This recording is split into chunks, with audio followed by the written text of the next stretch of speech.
The wind screamed across the tarmac at Ellsworth Air Force Base, South Dakota, carrying ice crystals that cut like glass shards against any exposed skin. Master Sergeant Cole Bennett stood at the edge of the flight line, watching the last transport plane disappear into the gray December sky. His breath formed white clouds that were immediately torn away by the gale. The base was shutting down for the holiday skeleton crew only. Most personnel had already left for Christmas leave. Cole pulled his parka tighter and turned toward the vehicle maintenance hangar. At 42, he moved with the economical precision of a man who had spent 2 decades in the Air Force. His face was weathered, lined with the kind of creases that came from squinting into sandstorms in Afghanistan and snowstorms in North Dakota. He wore his regulation blue uniform beneath the winter gear, the fabric pressed sharp. Despite the brutal conditions, he was one of 3 people remaining on this section of the base until the 26th. The other 2 were security forces airmen manning the gate checkpoint a mile away. Cole had volunteered to stay. He always volunteered to stay. Home was a small apartment off base that held nothing but silence and memories he preferred to avoid. As he walked, something caught his attention, a sound that didn't belong to the wind. It was high-pitched, desperate, rhythmic. Cole stopped, tilting his head. There it was again, a whimpering sound almost lost in the roar of the storm. He changed direction, following the noise toward the administrative building complex. The sound grew louder as he approached the loading dock behind the supply warehouse. That's when he saw it, huddled against the concrete wall, shivering so violently it looked like it might shake apart, was a German Shepherd puppy. The animal couldn't have been more than 4 or 5 months old. Its coat was a striking pattern black and tan with unusual white markings on its chest. The puppy was soaking wet, its fur matted with ice and snow. "What the hell?" Cole muttered, dropping to one knee. "Hey there, little one." The puppy looked up at him with eyes that held an intelligence far beyond its age. It whimpered again, but when Cole reached out to pick it up, the animal flinched backward. It didn't run, it couldn't, Cole realized. The puppy's back right leg was held at an awkward angle, clearly injured. "Easy, easy," Cole said softly, removing his gloves.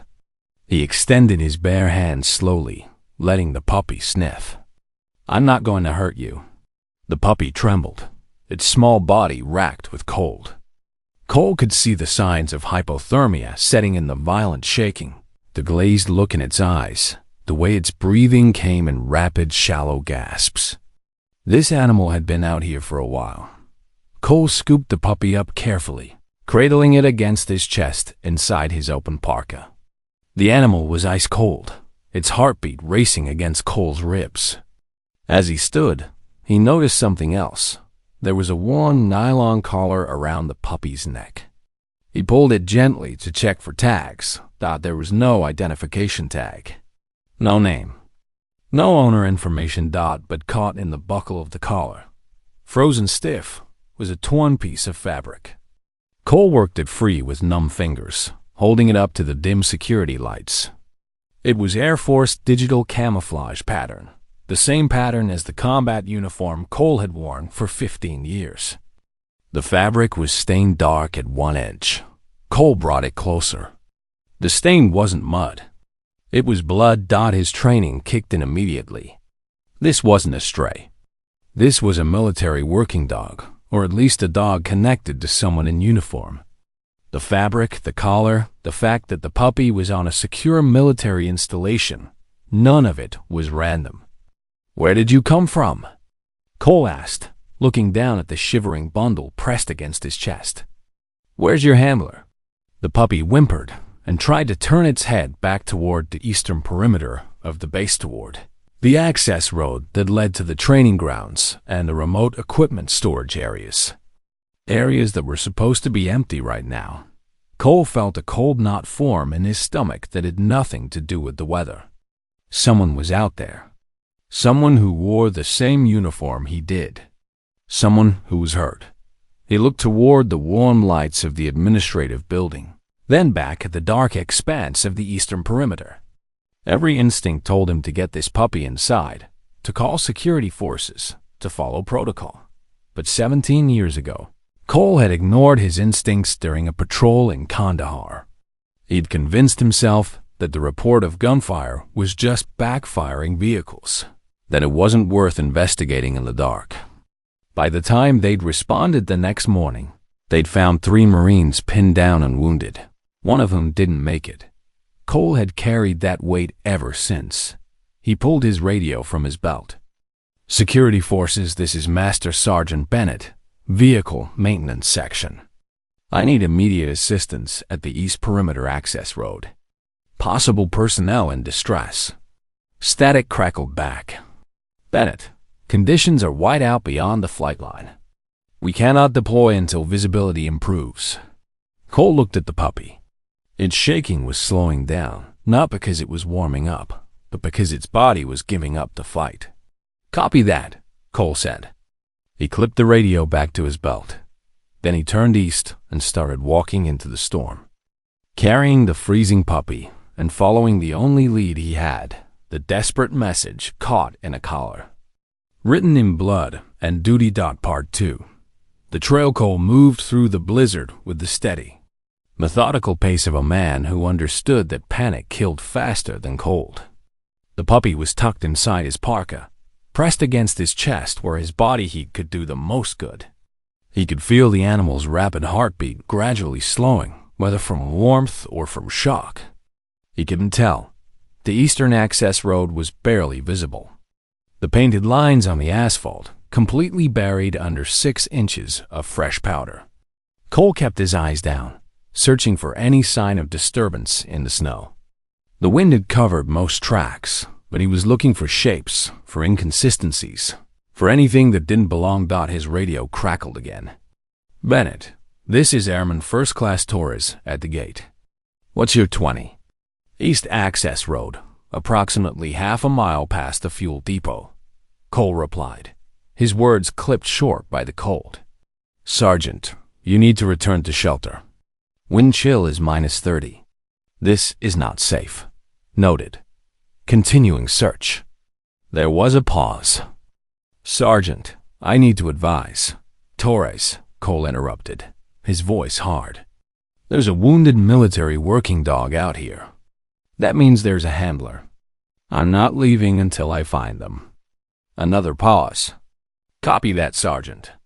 Keep your radio on. I'll monitor." Cole pressed forward. The puppy shifted against his chest, and he felt a small tongue lick weakly at his collarbone, through his undershirt. Still fighting. Good. That's when he saw a dark shape off to the right side of the road, partially obscured by a snowdrift. At first, Cole thought it was just a piece of equipment, maybe a tarp blown loose from one of the storage buildings. But as he got closer, he realized it was a vehicle, an Air Force Security Forces Humvee, nose first in a drainage ditch, its rear wheels still on the road. The vehicle was tilted at a 45-degree angle. Fresh snow had already begun to bury it, but Cole could see where the tire tracks swerved violently before leaving the pavement. "Torres, I've got a security forces vehicle in the ditch, East Access Road, near Marker 7. Vehicle appears abandoned." "Copy. Stand by, checking vehicle assignments."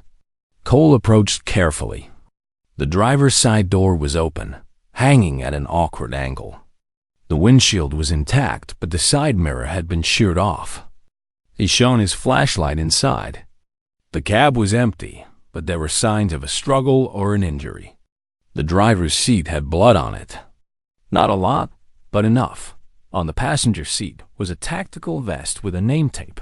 Sergeant Rivera. Cole's jaw tightened. He knew Rivera. Everyone on base knew Rivera. Staff Sergeant Maria Rivera was one of the best military working dog handlers in the Security Forces Squadron. She'd done 2 tours in Afghanistan, received a Bronze Star for pulling her dog and a wounded soldier out of an ambush. She was professional, competent, and respected. And she was missing. "Torres, vehicle is registered to Staff Sergeant Maria Rivera, Security Forces." Blood in the cab. No sign of the driver. There was a sharp intake of breath over the radio. Rivera was scheduled for a routine patrol check of the equipment depot at 1400 hours. She never reported back. We assumed she'd gone to shelter when the storm hit. Cole felt ice that had nothing to do with the weather settle in his chest. How long has she been missing? Since 1600 hours, Sergeant. Over 3 hours. 3 hours in this storm. Exposed. Possibly injured. Cole looked down at the puppy. "You're Rivera's dog, aren't you?" he said softly. "You got out of the vehicle and came looking for help." The puppy whimpered and pushed its nose against Cole's chest, then turned its head back toward the darkness beyond the vehicle. Cole swept his flashlight in that direction. Beyond the ditch, barely visible through the snow, was a narrow trail, not a road, just a maintenance path that led toward the old munitions bunkers that had been decommissioned years ago. The buildings were still standing, but they were scheduled for demolition in the spring. And in the beam of his flashlight, he could see something else, a single line of drag marks in the snow, as if someone had been walking and stumbling, one foot dragging behind them. Rivera had left the vehicle. She was heading for shelter. Cole didn't hesitate. He keyed his radio. "Torres, I'm following a trail toward the decommissioned bunkers. Rivera may be seeking shelter there. Sergeant Bennett, those structures are not safe. They're condemned." "Copy that. But if Rivera's hurt and disoriented, she might not know that." "I'm going in." "Bennett." Cole turned down the radio volume and started moving. The trail was harder to follow now. The wind had filled in most of the drag marks, leaving only faint depressions. But Cole had learned tracking in survival school, and more importantly, he'd learned it in combat. He knew how to read the land, how to see what others missed. The puppy shifted again, and this time it made a different sound, not a whimper, but a low, urgent whine. Cole looked down.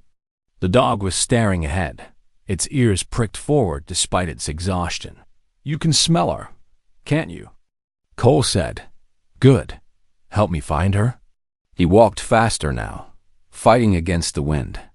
The first bunker loomed out of the darkness, a squat concrete structure with a rusted metal door hanging off its hinges. Cole shone his light inside. Empty, except for debris and old equipment. The second bunker was the same. But at the third bunker, the door was different. It was closed, and in the snow outside there were fresh scuff marks, boot prints, barely visible, leading right up to the door. Cole grabbed the door handle. It was frozen shut. He braced himself and pulled hard. The metal screamed in protest, then gave way with a shower of ice crystals. The inside of the bunker was pitch black. Cole's flashlight beam cut through the darkness, illuminating concrete walls covered in frost and a floor littered with old pallets and tarps. And there, in the far corner, slumped against the wall, was Staff Sergeant Maria Rivera. She was unconscious. Her uniform was torn at the shoulder, and blood had soaked through the fabric, freezing into a dark stain. Her face was pale, her lips blue. Her right leg was extended at an unnatural angle, broken. Cole realized. He rushed to her side, dropping to his knees. "Rivera! Sergeant Rivera!" No response. Cole pressed 2 fingers to her neck, searching for a pulse. For a terrible moment, he felt nothing. Then there, weak, thready, but there. She was alive. The puppy wriggled free from Cole's parka and crawled forward, whimpering and licking Rivera's face. The woman's eyelids fluttered but didn't open. Cole pulled off his parka and wrapped it around Rivera's upper body, then keyed his radio with shaking hands. "Torres, I found her. 3rd bunker, East Trail. She's alive but critical. Hypothermia, broken leg, and a shoulder wound. I need medical evac now." "Copy, Sergeant." Medevac bird is grounded due to weather. Ground ambulance is being dispatched, but it'll be at least 20 minutes in these conditions. 20 minutes. Rivera didn't have 20 minutes. Cole looked around the bunker. He needed heat, shelter, and a way to stabilize her. He grabbed the old tarps and began constructing a makeshift windbreak in the corner. He pulled out the chemical heat packs from his emergency kit and activated them, tucking them against Rivera's core. Then he did something he hadn't done in years. He prayed. "Stay with me, Rivera," he whispered. "Your dog came all the way across this base to find help. Don't make him wrong." The puppy curled up against Rivera's side, its small body pressed close, sharing what little warmth it had left. And in the frozen darkness of that abandoned bunker, Cole Bennett began the longest 20 minutes of his life. Part 3. The storm within Cole worked with the focused intensity of a man who understood that hesitation meant death. He stripped off his own thermal underlayer and wrapped it around Rivera's exposed shoulder wound, applying pressure to slow the bleeding. Her breathing was shallow, each exhale a barely visible wisp of vapor in the freezing air. The chemical heat packs were doing their job, but they were a temporary measure, a band-aid on a bullet wound. The puppy, which Cole had mentally started calling Scout, was showing signs of severe exhaustion. The dog had pressed itself against Rivera's side, but its own shivering had become sporadic, the dangerous kind that signaled the body was shutting down. Cole pulled the animal close, tucking it back inside his undershirt against his skin. Scout whimpered, but didn't resist. "Torres, what's the ETA on that ambulance?"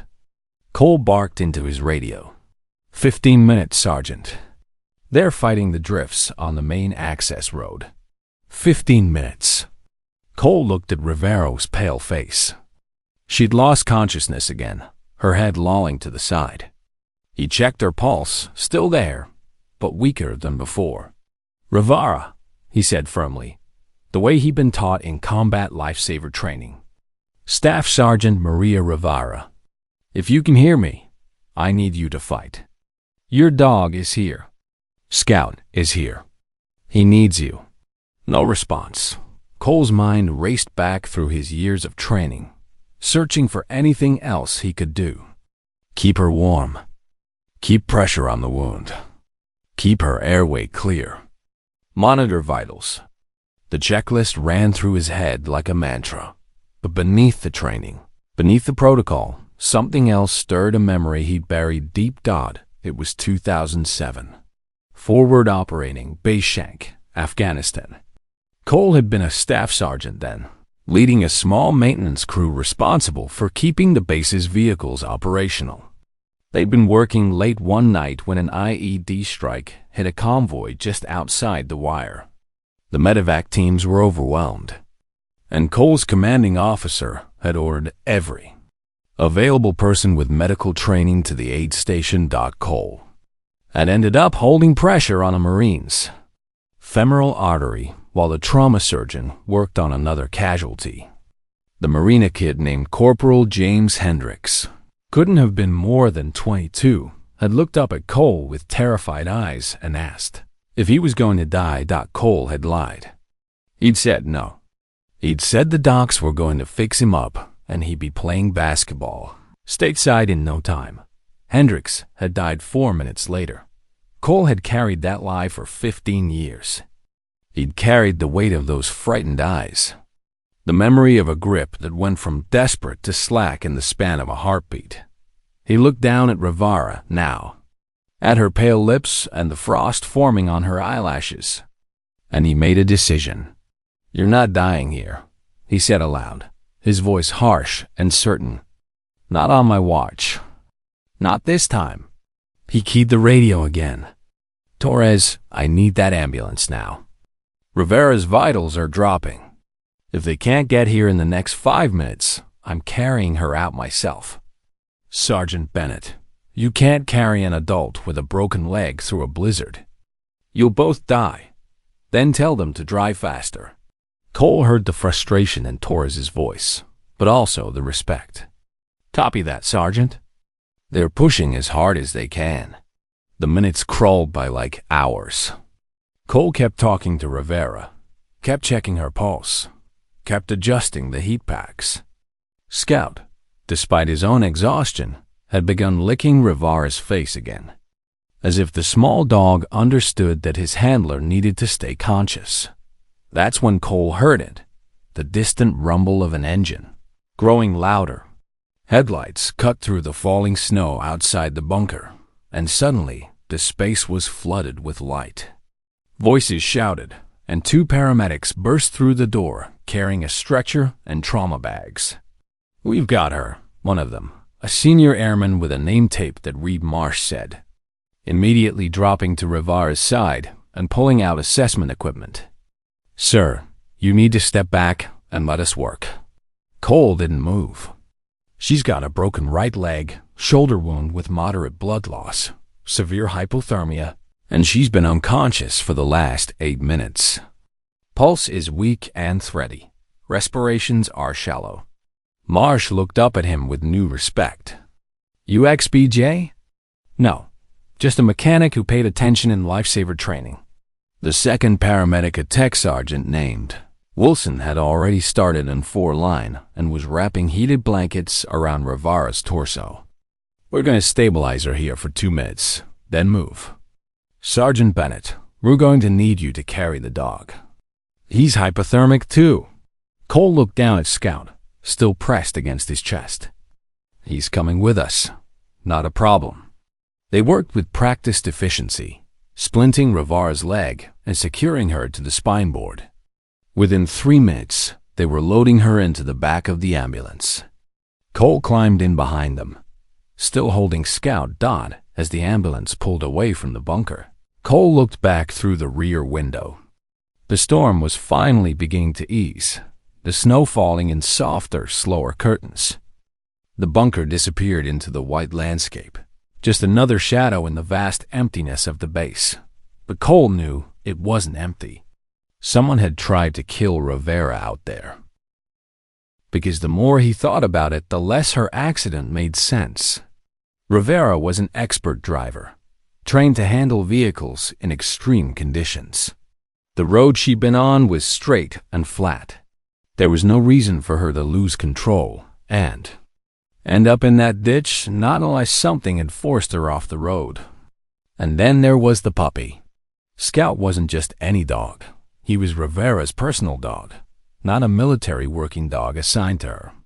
Cole had seen them together once months ago, when Rivera had brought Scout to the base veterinary clinic for shots. She'd explained that she was training him as a service dog for a veteran friend who had PTSD. But why would Scout be with Rivera on a routine patrol? And why would his collar have that torn piece of camouflage fabric, the fabric stained with blood that didn't match Rivera's shoulder wound? Cole looked down at the sleeping puppy in his arms.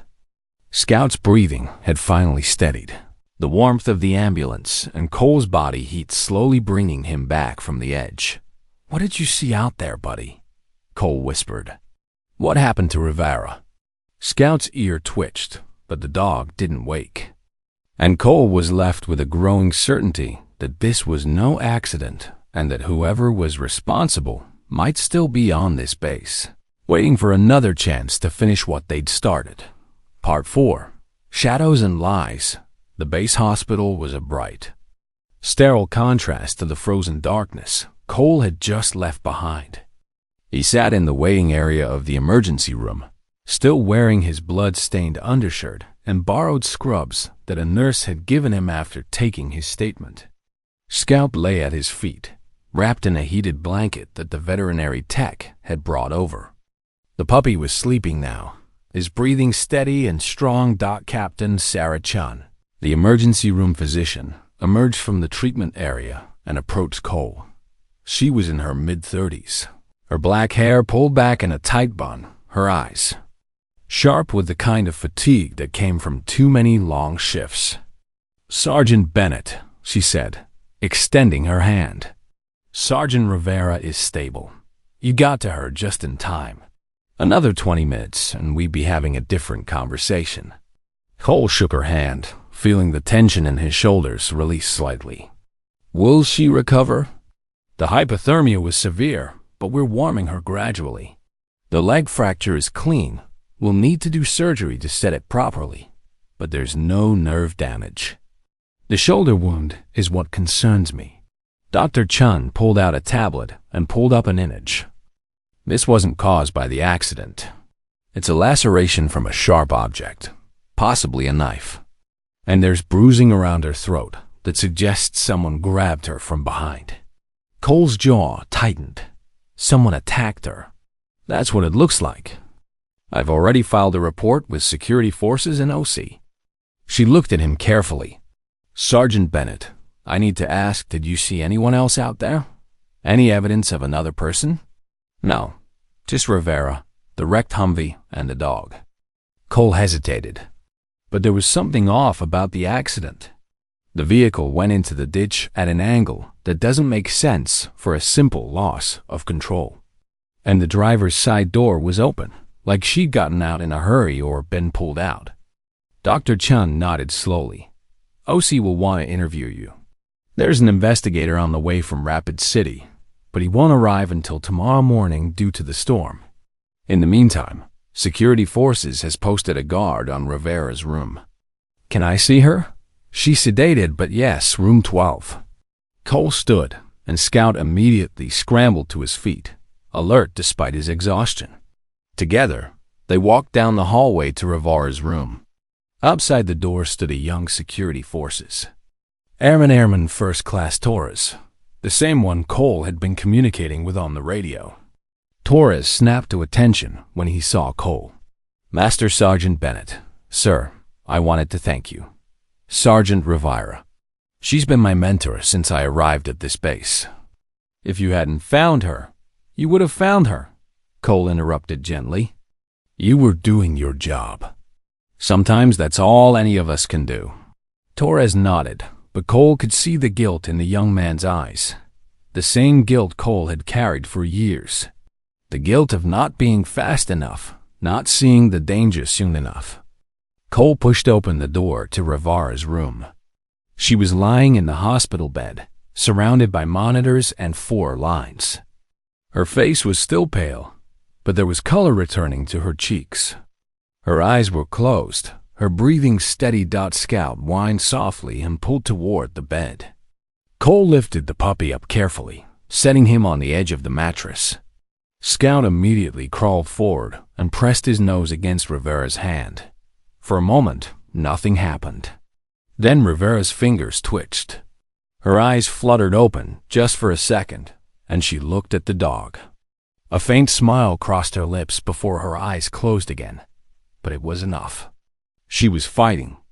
Cole was about to leave when the door opened again. A tall, broad-shouldered man in a security forces uniform stepped inside. His name tape read Captain Dalton. He was in his early 40s, with close-cropped brown hair and cold gray eyes that swept the room with calculated precision. Sergeant Bennett, Dalton said, his voice smooth and controlled. I'm Captain Eric Dalton, Security Forces Commander. I understand you're the one who found Sergeant Rivera. Yes, sir. Dalton stepped closer, his expression unreadable. Walk me through it. Everything. Start from when you first saw the dog. Cole recounted the evening's events in precise detail, finding Scout by the loading dock, the fabric caught in the car, the trek to the abandoned bunker. Dalton listened without interrupting, his face betraying nothing. When Cole finished, Dalton was silent for a long moment. Then he said, "The fabric you found, do you still have it?" I gave it to the paramedics. They logged it as evidence. Good. Dalton glanced at Rivera, then back at Cole. Sergeant Bennett, I need you to understand something.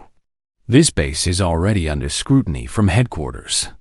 We've had budget cuts, personnel shortages, and rumors of misconduct. The last thing we need is a scandal involving one of our best handlers being attacked. So I'm asking you politely to let security forces and OC handle this investigation. Don't go digging around on your own. There was something off about the way Dalton said it. It wasn't a request, it was a warning. With all due respect. Sir, Cole said carefully, I'm not planning to investigate anything. I'm just a mechanic who found someone in trouble. Good. Let's keep it that way. Dalton turned to leave, then paused at the door. And Sergeant Bennett? That dog you found? He's technically military property. Rivera was training him under a service dog program contract with the base. I'll need you to turn him over to the kennels. Cole looked down at Scout, who was still curled against Rivera's hand. He's not leaving her side. Dalton's eyes narrowed. That wasn't a suggestion, Sergeant. And this isn't a debate, sir. Cole met Dalton's gaze steadily.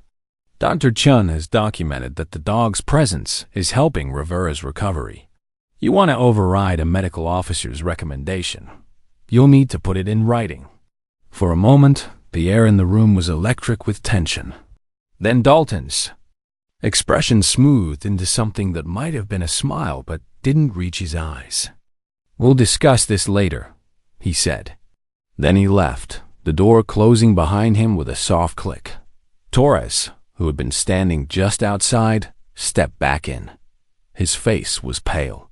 Sergeant Bennett, you just made an enemy. Captain Dalton doesn't forget things like that. I've had worse enemies, Cole said quietly. But he was thinking about the way Dalton had looked at Rivera, not with concern or relief, but with something else. Something cold and calculating.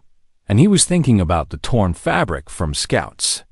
Color Air Force digital camouflage, stained with blood. The kind of uniform Captain Dalton was wearing right now. Part 5. Buried Secret's goal didn't go home that night. He told himself it was because he wanted to monitor Rivera's condition, to make sure Scout was truly stable, to be available if OC needed additional details for their investigation. But the truth was simpler and darker. He didn't trust Captain Dalton. He'd spent enough years in the military to recognize the difference between a concerned commander and a man protecting something. Dalton's warning hadn't been about maintaining good order and discipline. It had been about keeping Cole quiet. At 0300 hours, Cole left Rivera's room and walked through the empty corridors of the hospital to the administrative wing. The night shift clerk at the front desk was a young airman who was more interested in his phone than in monitoring who came and went. Cole moved past him unnoticed and made his way to the records office. He wasn't supposed to be here. He didn't have authorization.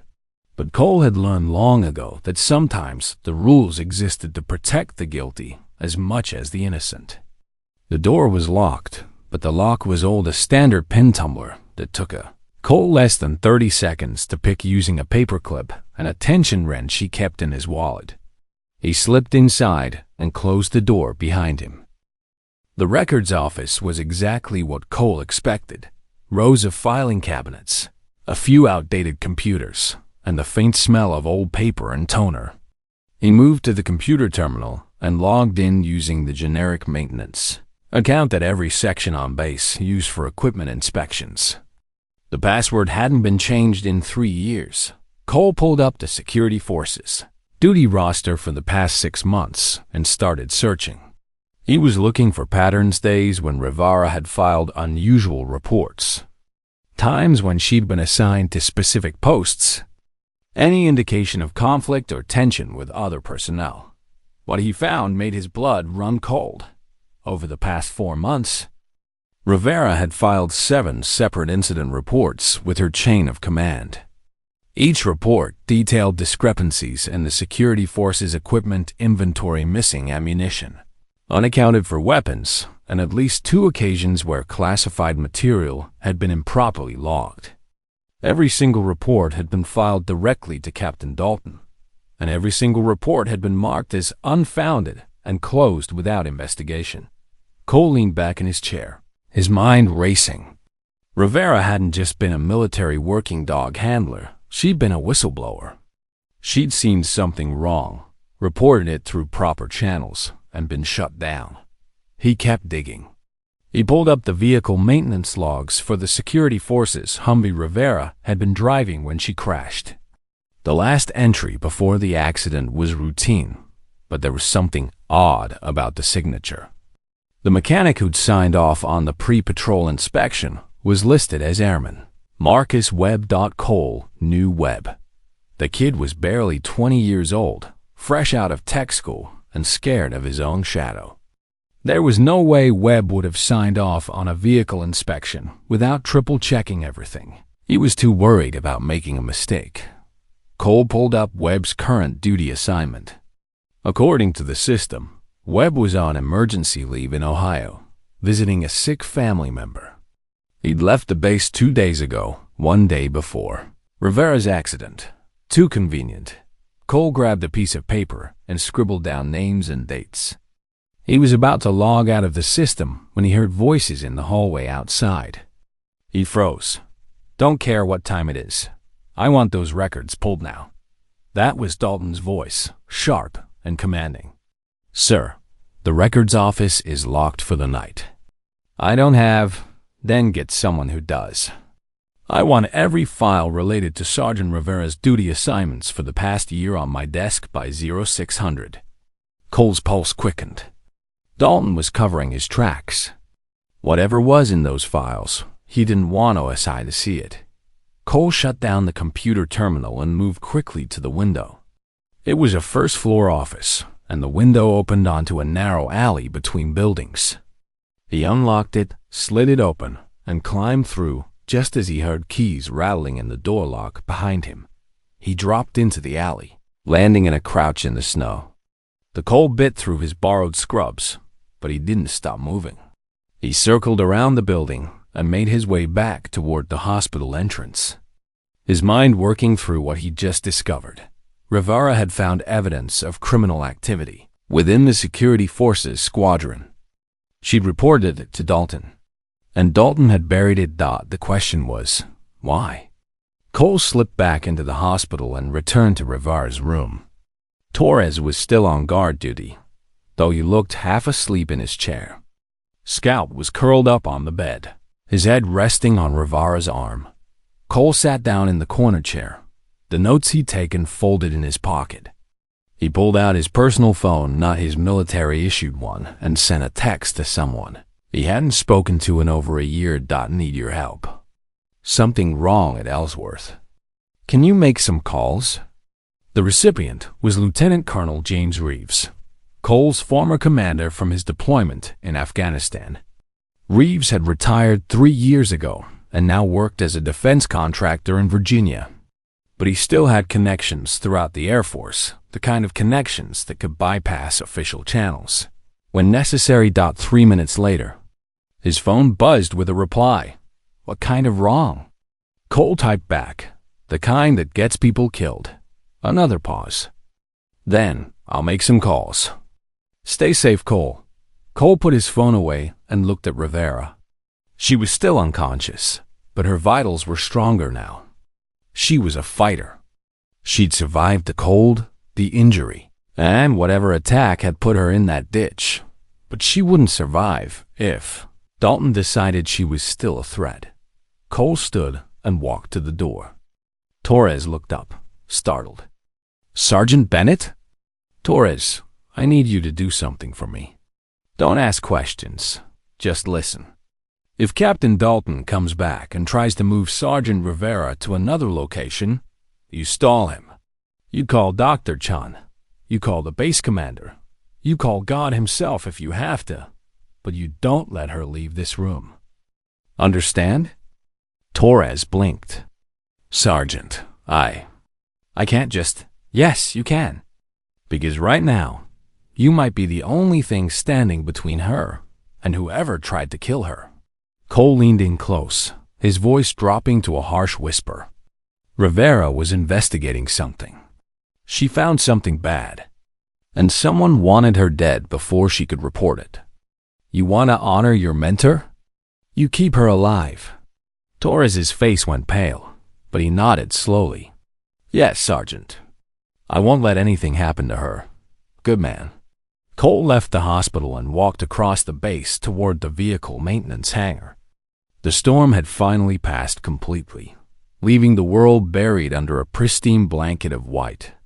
The sky was beginning to lighten in the east, the first hints of dawn breaking over the horizon. He didn't have much time. By morning, Dalton would have destroyed whatever evidence existed in those files. Oshie would arrive, conduct a cursory investigation, and conclude that Rivera's accident was just an accident. Case closed, unless Cole could find proof. He pulled out his phone and called the base operator. "This is Master Sergeant Bennett. I need the contact information for Airman Marcus Webb. He's on emergency leave, family emergency in Ohio." There was a pause as the operator pulled up the information. "I have a phone number for his mother's residence, Sergeant." "That'll work." Cole dialed the number. It rang 4 times before a woman's voice answered, thick with sleep. "Hello? Ma'am, this is Master Sergeant Cole Bennett from Ellsworth Air Force Base. I'm very sorry to call at this hour. Is Airman Marcus Webb available?" There was a long pause. When the woman spoke again, her voice was confused. "Sergeant, Marcus isn't here. He's at the base, in South Dakota, with you." Cole's grip on the phone tightened. "Ma'am, could you repeat that?" "Marcus is stationed at Ellsworth. He hasn't been home since Thanksgiving." Cole's mind raced. Webb wasn't on emergency leave. Someone had falsified the records to get him off the base, or to make it look like he'd left voluntarily. "Ma'am, thank you. If Marcus contacts you, please tell him to call me immediately. It's urgent." Cole ended the call and stood in the pre-dawn darkness, watching the sunrise paint the snow in shades of gold and pink. Somewhere on this base, a young airman was either hiding or dead. Rivera was unconscious in a hospital bed, protected only by a single nervous guard. And Captain Eric Dalton was preparing to bury evidence that could expose a conspiracy. Cole looked down at the notes in his pocket, then at the eastern sky. He thought about Danny Miller, about the promises he'd failed to keep, about the weight of guilt he'd carried for 17 years. "Not this time," he whispered to the cold morning air. "Not again." He turned and walked toward the security forces headquarters, toward the truth, toward whatever price he would have to pay for refusing to look away. The war had come home, and Cole Bennett was going back on patrol. Part 6. The breaking point to security forces headquarters was a squat, utilitarian building near the main gate, its concrete walls painted in the same drab tan as every other military structure built in the 1980s. Cole approached just after dawn, his boots crunching through the fresh snow. The building was quiet. Most of the night shift had ended, and the day shift hadn't fully mobilized yet. He walked past the front desk with a nod to the drowsy airman manning the entry log and headed directly toward the records vault in the basement. He'd spent enough time coordinating with security forces over vehicle maintenance issues to know the layout. He also knew that between 0630 and 0700, there was exactly one person monitoring the vault, Senior Airman Kelsey Grant, a sharp but overworked admin specialist who drank enough coffee to fuel a fighter jet. Cole found her exactly where he expected, sitting at her desk outside the vault door, surrounded by file folders and a laptop, a massive travel mug of coffee at her elbow. "A massive travel mug.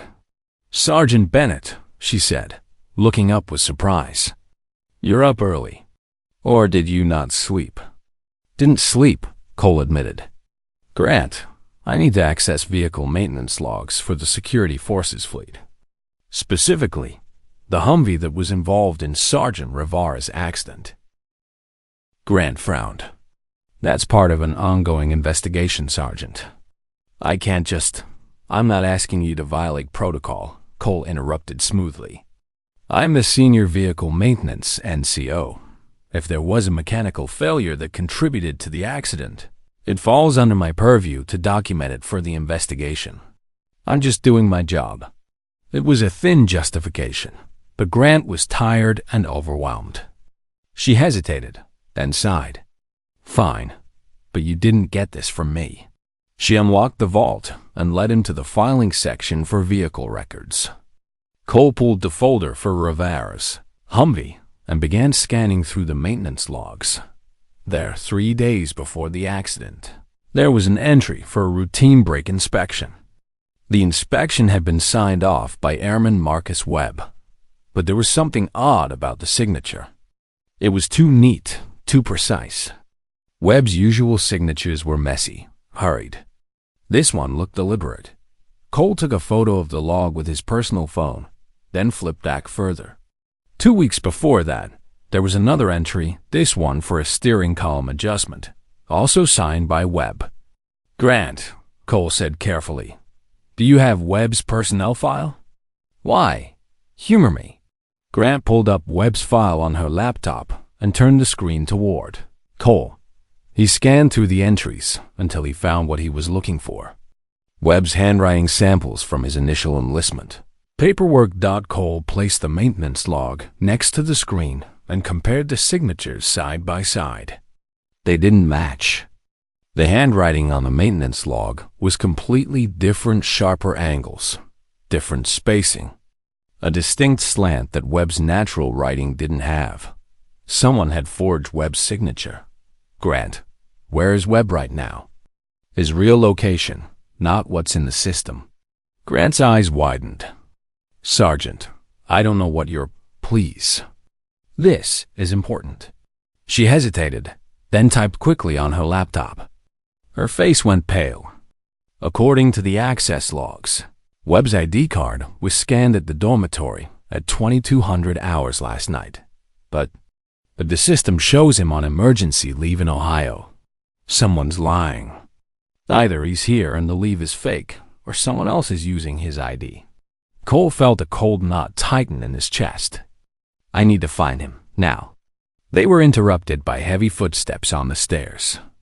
Captain Dalton appeared in the doorway, his face a mask of controlled fury. "Sergeant Bennett," he said coldly, "what are you doing in my records vault?" Cole straightened. "Conducting a follow-up investigation on vehicle maintenance, sir. It's part of my assigned duties. Not without authorization from me, it isn't." Dalton's eyes flicked to Grant. "Airman Grant, you're dismissed. Return to your desk." Grant looked at Cole, then at Dalton. She grabbed her coffee and fled. Dalton stepped into the vault and closed the door behind him. The sound of the locking mechanism clicking into place echoed in the small space. "Let me make something very clear, Sergeant," Dalton said, his voice low and dangerous. "You are meddling in things you don't understand. Sergeant Rivera's accident is under investigation by OC. Your involvement ended when you pulled her out of that bunker. If you continue to stick your nose where it doesn't belong, I will personally ensure that your career ends with a dishonorable discharge." Cole met Dalton's gaze without flinching. "Is that before or after I testify about the forged maintenance logs and the missing airman, whose identity you're using to cover your tracks?" Dalton's expression didn't change, but something flashed in his eyes, something cold and calculating. "You have no proof of anything. You're a lonely, washed-up mechanic with a history of PTSD and discipline issues. No one will believe you. Maybe, but OSI will still have to investigate. And when they start digging, they're going to find the same discrepancies Rivera found. The missing equipment. The falsified reports. Whatever it is you're hiding, it's going to come out." For a long moment, Dalton said nothing. Then he smiled a thin, predatory expression that didn't reach his eyes. "You really don't know when to quit, do you?" he said softly. "That's going to get you killed." Cole felt every muscle in his body tense. Is that what happened to Rivera? She didn't know when to quit. Rivera was careless. She stuck her nose in the wrong place at the wrong time. And now she's paying the price. Dalton stepped closer. "You want to end up like her? Keep pushing. See what happens. Are you threatening me, sir?" "I'm warning you. There's a difference." Dalton moved to the door and unlocked it. "Now get out of my headquarters. And Sergeant, if I see you anywhere near my section again, I'll have you arrested for trespassing." Cole walked past Dalton and up the stairs, his mind racing. Dalton had just confirmed everything. Rivera had been investigating him. and he tried to kill her to keep her quiet. But Cole still didn't have proof. Not the kind that would hold up in a court-martial. He needed evidence. He needed Webb. He pulled out his phone and dialed Lieutenant Colonel Reeves again. This time, Reeves answered on the first ring. "Cole, I made those calls. You were right, something's wrong at Ellsworth. There's been a quiet internal investigation going on for months. Someone's been smuggling weapons and ammunition off the base, selling them on the black market. The OC office in Rapid City has been tracking it, but they don't have enough to move yet." "Dalton," Cole said. "It's Captain Eric Dalton. He's the one running it. That's the working theory. But they need proof, solid, documented proof. Without it, Dalton walks. I know where to get it. But I need time." "You don't have time, Cole. OC is sending an agent to Ellsworth this morning. If Dalton knows they're coming, and he probably does, he's going to burn everything and disappear." Cole thought fast. "Tell them to delay. 24 hours. Tell them there's a blizzard or a medical emergency, anything. Just give me 1 day." There was a long pause. "Cole, what are you planning?" "To finish what Rivera started." Another pause. "Then, 24 hours. After that, I can't help you." Cole ended the call and headed toward the dormitories. If Webb was still on base, that's where he'd be. And if he was hiding, Cole would find him. Because this wasn't just about Rivera anymore. This was about every service member who'd been betrayed by someone they trusted. This was about honor, duty, and the promise Cole had made to himself 17 years ago in a muddy Afghan bunker. No one else was dying on his watch. Part 7. The Reckoning. Cole found Airman Marcus. Webb in the last place anyone would think to look. The base chapel. The small building sat on the western edge of the installation. A modest structure of wood and stone that saw heavy use on Sundays and remained nearly empty the rest of the week. Cole had checked Webb's dormitory room first and found it empty, the bed neatly made, the personal items carefully arranged, the room of someone who expected to be gone for a while, or who wanted it to look that way. Then Cole had remembered something Webb had mentioned once during a routine vehicle inspection. The kid went to chapel every Wednesday evening, without fail. It was the kind of detail that stuck with Cole because it reminded him of his own father, a man who'd believed that faith was something you showed through action, not words. Cole pushed open the chapel door. The interior was dim, lit only by the early morning sun filtering through stained glass windows. Marcus Webb sat in the front pew, his head bowed, his shoulders hunched. He was in civilian clothes, jeans, and a base exchange hoodie, and when he heard the door open, he didn't turn around. "I was wondering when someone would find me," Webb said quietly.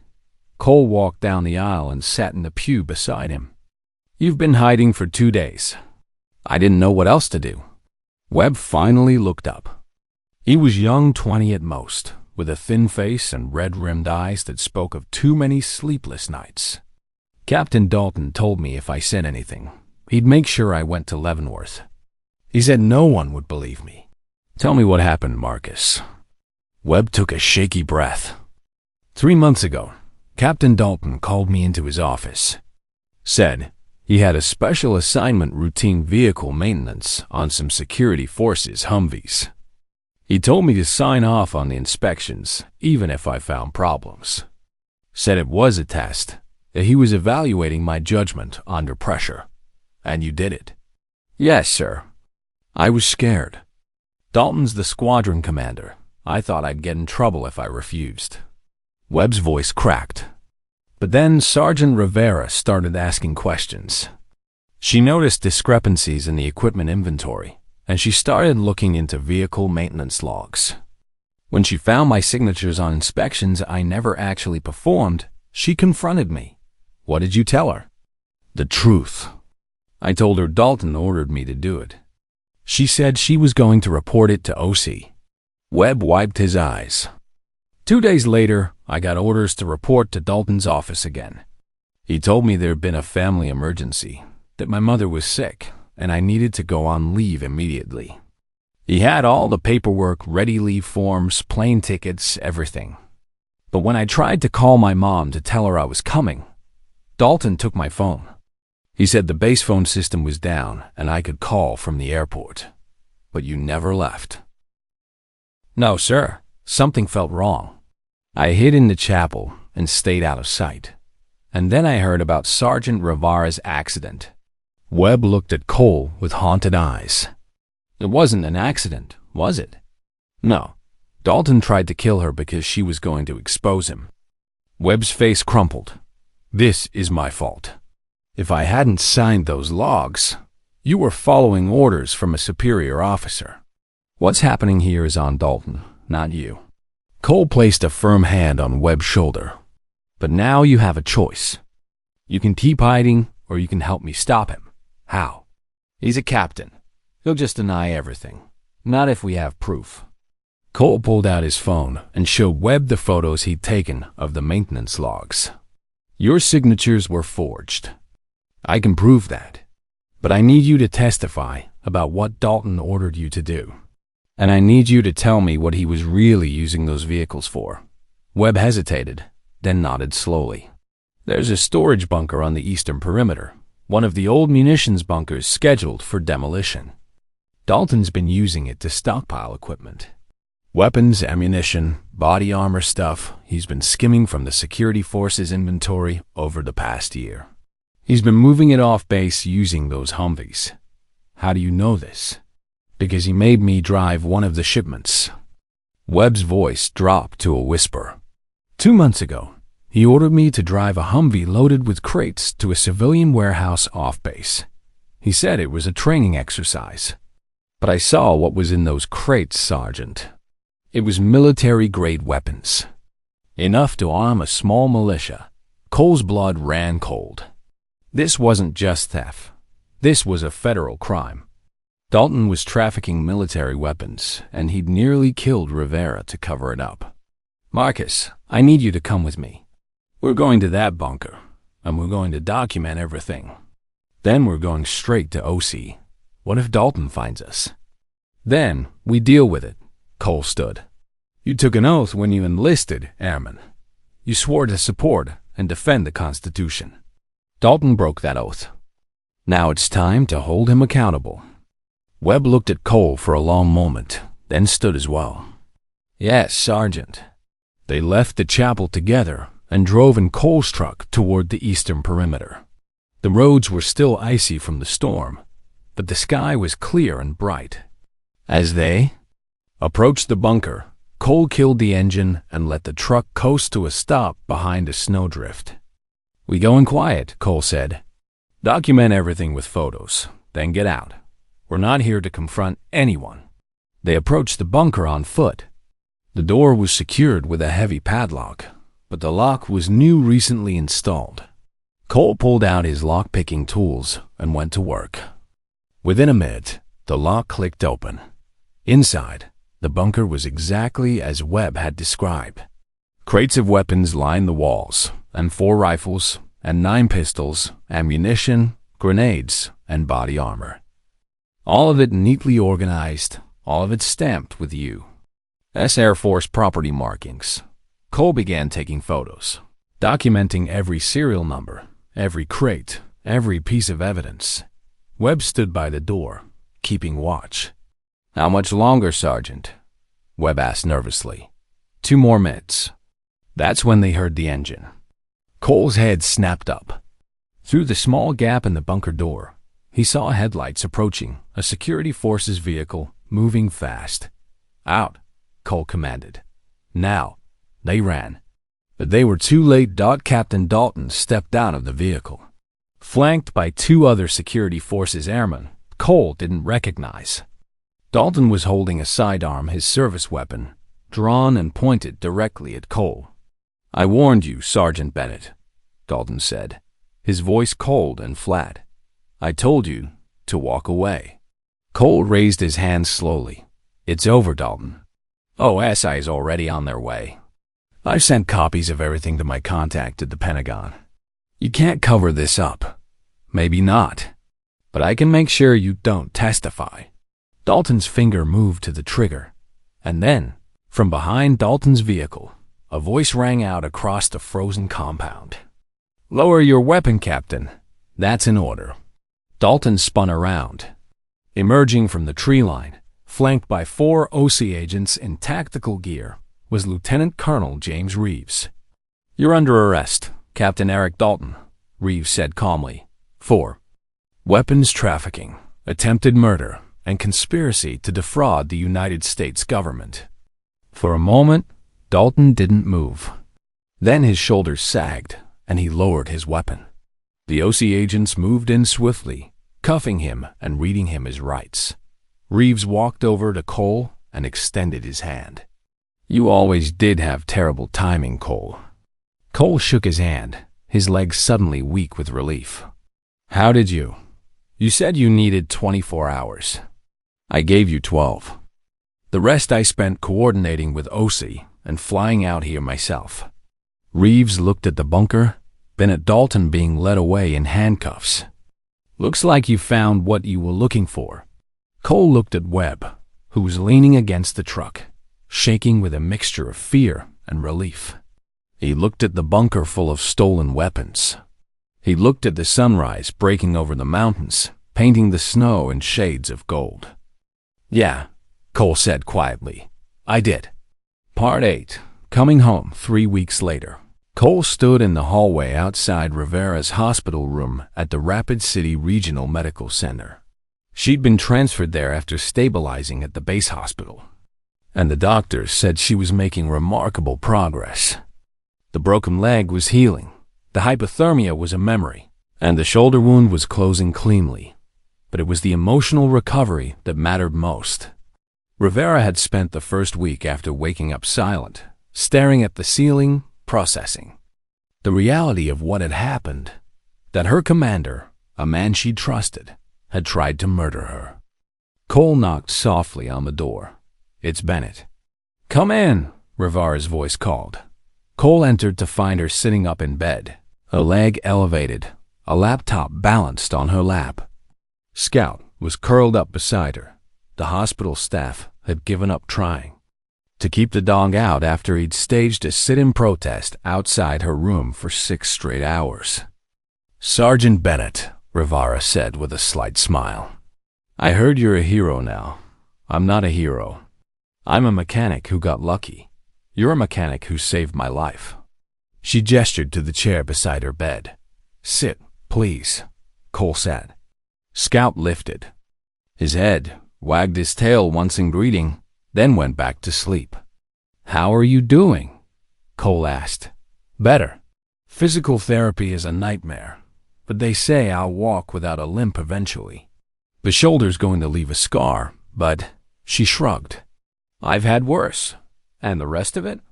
Rivera was quiet for a moment. I spent 6 years in the Air Force, thinking I was doing the right thing, following orders, trusting the chain of command. And then I found out my squadron commander was a criminal, and when I tried to report it, he tried to kill me. She looked at Cole. That's not something you just get over. No, it's not. Cole thought about Danny Miller, about the years he'd spent carrying guilt that wasn't his to carry. But you survived. And because you survived, you stopped him. Dalton's going to prison for a long time. The weapons he stole are back in government custody. And every airman on that base knows what you did. What we did, Rivera corrected. If you hadn't found me. You sent Scout. You trusted the dog to find help, and he did. That was all you. Rivera reached down and scratched Scout behind the ears. The puppy shifted, pressing his head against her hand. He's a good boy. I was training him for a friend, a Marine with PTSD, who needed a service dog. But after everything... She trailed off, her voice thick with emotion. He's yours now, Cole said gently. Your friend will understand. Rivera nodded, wiping her eyes. Thank you, Sergeant. For everything? Cole stood to leave, but Rivera stopped him. Wait, I heard you put in your retirement papers. 20 years is enough. It's time. What will you do? Cole thought about the cabin he'd bought in the Montana mountains, the place where he planned to spend his retirement. For years, he'd imagined it as a fortress, a place to be alone, to forget, to wait for the end. But now he thought about Scout, about the way the dog had refused to give up, had traveled across a frozen base to find help. He thought about Webb, about the young airman who'd found his courage in a chapel and helped bring down a corrupt officer. He thought about Rivera, who'd stood up for what was right even when it cost her everything. "I don't know yet," Cole said honestly, "but I think I'm done hiding." "Good, because the Air Force needs more people like you." Cole smiled a real smile, maybe the first genuine one he'd felt in years. "The Air Force has you. That's enough." He left the hospital and walked out into the bright South Dakota afternoon. The storm had long since passed, leaving the world clean and clear. The sky was a brilliant blue, unmarred by clouds. His phone buzzed with a text from Lieutenant Colonel Reeves, court-martial set for June. "They'll need you to testify. You ready?" Cole typed back, "I'm ready." He climbed into his truck and started the engine. As he drove away from the hospital, he thought about the oath he'd taken 20 years ago, about the promise to support and defend, to bear true faith and allegiance.